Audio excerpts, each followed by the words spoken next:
Hey loves, it's Scarlett. Welcome back to Scarlett's Shadow Notes, your safe space for all the messy, magical, and downright complicated parts of being human. Now, before we dive in, I just want to do a quick shout out. If you're loving these deep dives and want to keep the magic alive, I've got a coffee set up at coffee.com/shadow and sass.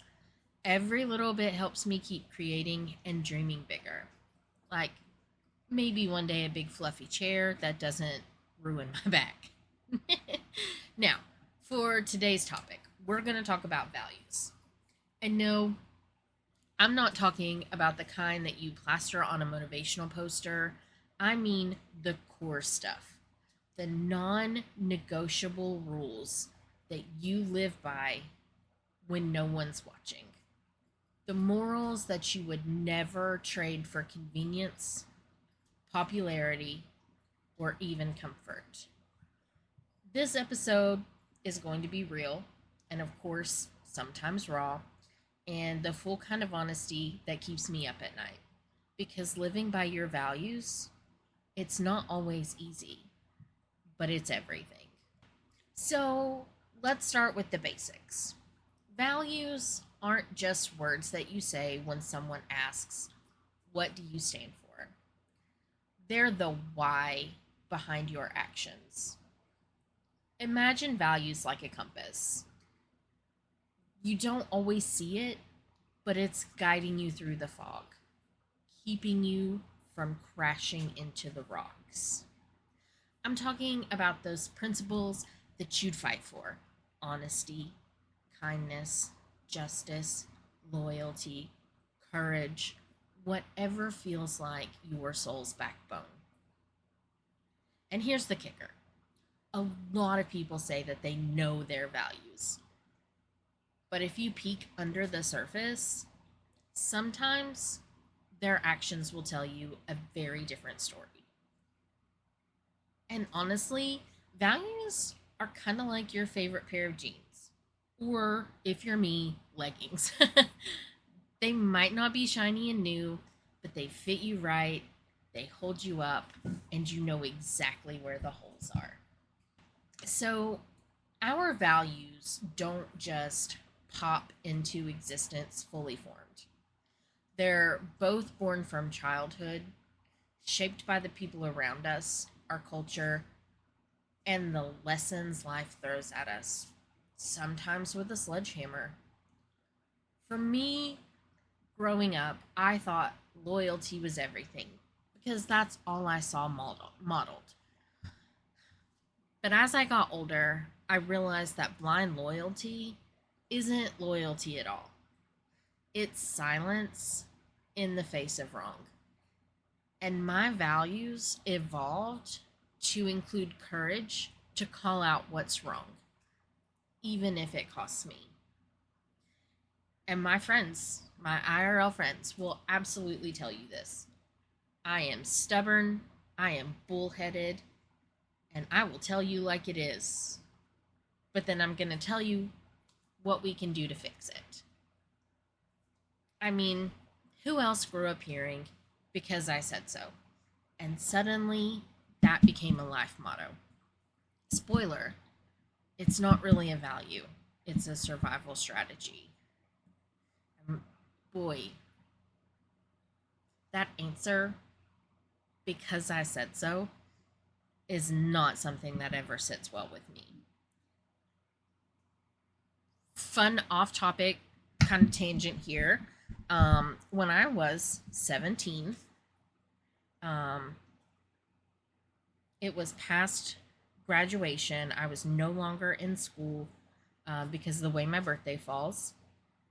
And it was over the summer, and I really wanted to go watch a movie with my boyfriend and my bestie and her boyfriend. We were just going to do just a cute little double date. We weren't seeing anything bad. I'm going to age myself really bad here, but we were going to go see Shrek 2. And I asked my mom if I could go, and she said no. And her reason was because I said so. And because I'm me, and because I am stubborn and bullheaded, I went anyways. Oh boy, did I get in trouble for that. But because of that, I took that and I learned that when it comes to my kiddo, who is almost 17 himself, we don't do because I said so. If I tell him no, we have a conversation about it. We are actually getting ready to sit down when he gets out of school today and have a heart to heart about something that's going on in life right now. Yeah, sorry. Back to the thing. So, do you ever catch yourself living out someone else's value just because you never question them? All right, so grab your journal or just hold this in your mind.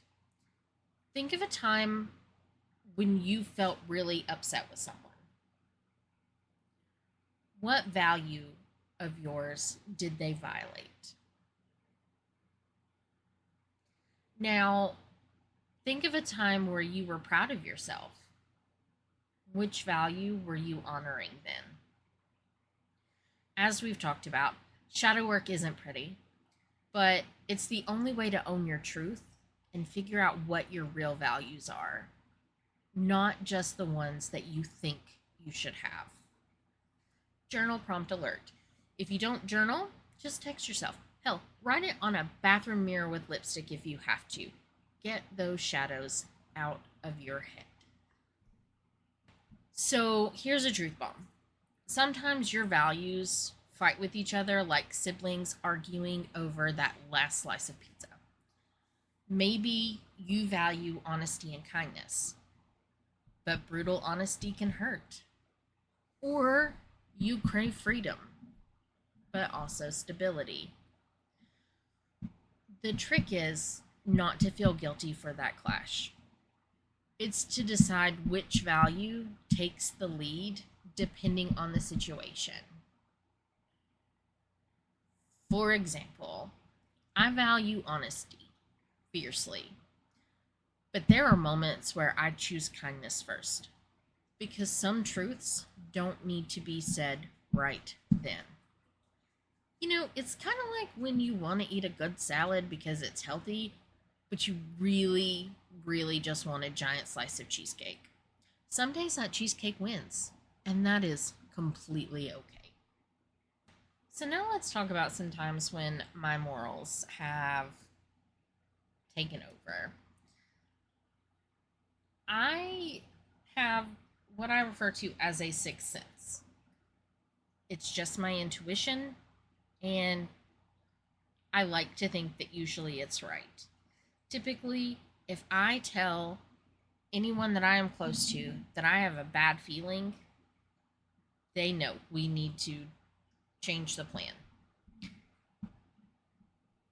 Sometimes people don't.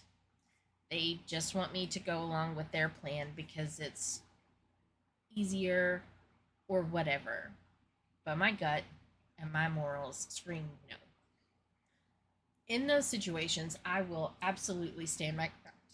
It's not easy. And yeah, it costs me friends, opportunities, and sometimes comfort. But what it does give me is peace. That undeniable feeling that I did what I felt was right. Sometimes you just gotta look at it and say, hey, yeah, okay, maybe I lost some friends over it. I'm not even mad. If you can't handle me at my moral compass is blazing phase, then bye, Felicia. And that right there, that is the power of living by your values. Sometimes you lose things, but you will never lose yourself. So let's get real. Living by your morals can be lonely. You might and probably will lose people who can't handle your truth. You might miss out on the easy path.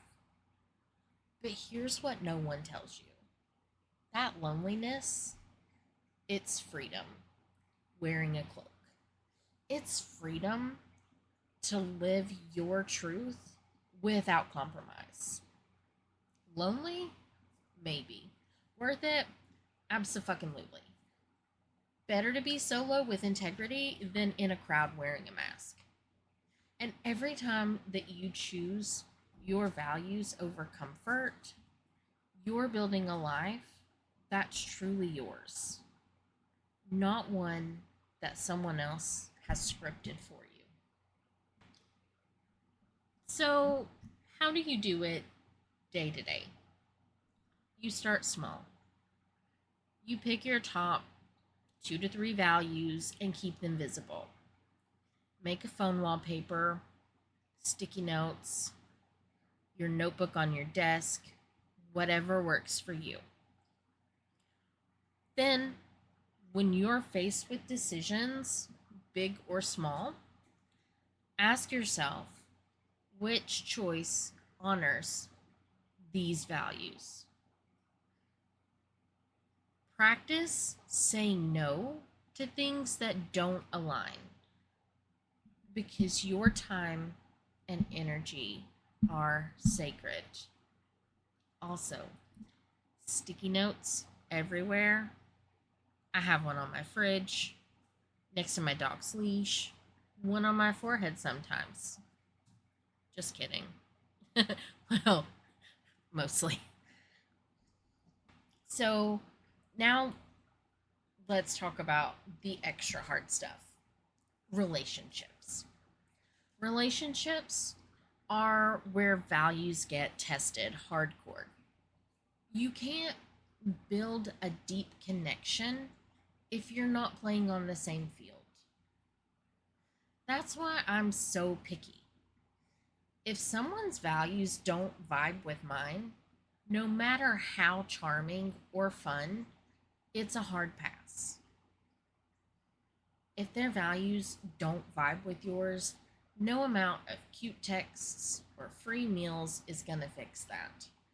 Love is powerful, but it's not enough if the foundation is shaky. So here's a little challenge for you. I want you to take a moment this week to write down your top values. Up to 5, don't go too crazy. Notice when you're living in alignment and when you're not. Celebrate big for your wins, but don't let the slips take you too far down. It's a growing process. It's something to learn from. And then, of course, if this episode hit home for you, share it with someone who might need to hear it. And if you want to support the magic behind these episodes, you can do so at coffee.com/shadow and sass. Every little bit helps me keep creating and bringing you this kind of real talk. And remember, you don't have to do it all today. This isn't a sprint. It's a slow dance with your soul. Thanks so much for spending your time in the shadows with me. Until next time, stay fierce, stay true, and keep your values shining bright.